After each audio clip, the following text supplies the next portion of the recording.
student recognition, helping graduates earn their diplomas on time, and new leadership on the state board in this Week in Review.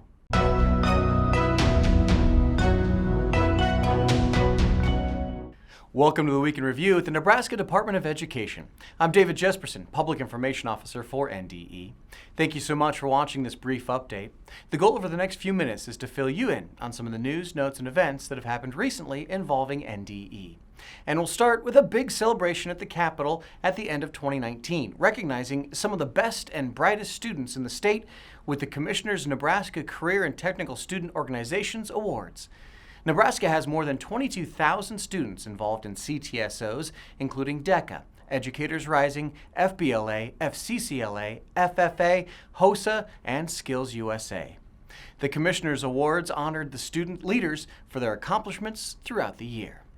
Meanwhile, the Commissioner also joined other education and state leaders to kick off the Commit to Complete initiative aimed at supporting students as they earn their degrees. Only 33% of students at Nebraska's public four-year colleges graduate in 4 years, and only 25% of community college students graduate in 2 years. By committing to Complete, Nebraska students can graduate sooner, academically and financially prepared for life after college. You can learn more about the program online at committocomplete.com. 2 Nebraska students have been selected as delegates to the 58th Annual United States Senate Youth Program held in Washington, D.C. from March 7th to the 14th. Allison Clegg of Millard West High School in Omaha and Malcolm DeFrey O'Brien of Omaha Central High School in Omaha were chosen, along with 102 other student delegates from U.S. states and territories, to attend the program's Washington Week. While in Washington, D.C., the student delegates attend meetings and briefings with senators, members of the House of Representatives, the President, a Justice of the Supreme Court, and more. The students will also tour many national monuments and several museums on their trip, and they each receive a $10,000 scholarship from the Hearst Foundation.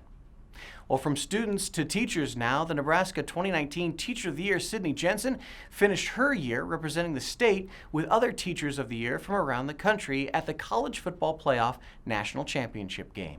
Sydney attended workshops on teaching several fun leadership events and was honored at halftime with a special presentation thanking teachers everywhere. We'd like to send a special thank you to Sydney on a remarkable year, and we wish her the very best in the future. Megan Helberg from Burwell takes over the reins this year as the 2020 Teacher of the Year. And that isn't the only big change that happened in the new year. The State Board of Education also elected new leaders for 2020. Maureen Nichols was elected board president and Patsy Coe-Johns as vice president during the January board meeting.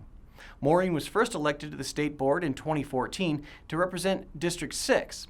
She served as vice president last year. Patsy was first elected to the State Board of Education in 2016 to represent District 1.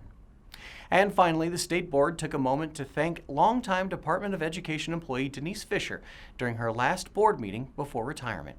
Denise has dedicated more than 23 years to the Department of Education, serving as the executive assistant to the Commissioner for most of that time.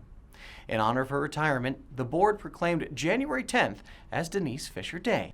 Thank you, Denise, for all your hard work, and congratulations and good luck on your much-deserved retirement. And thank you for tuning into This Week in Review. We'll see you next time with the latest news from NDE.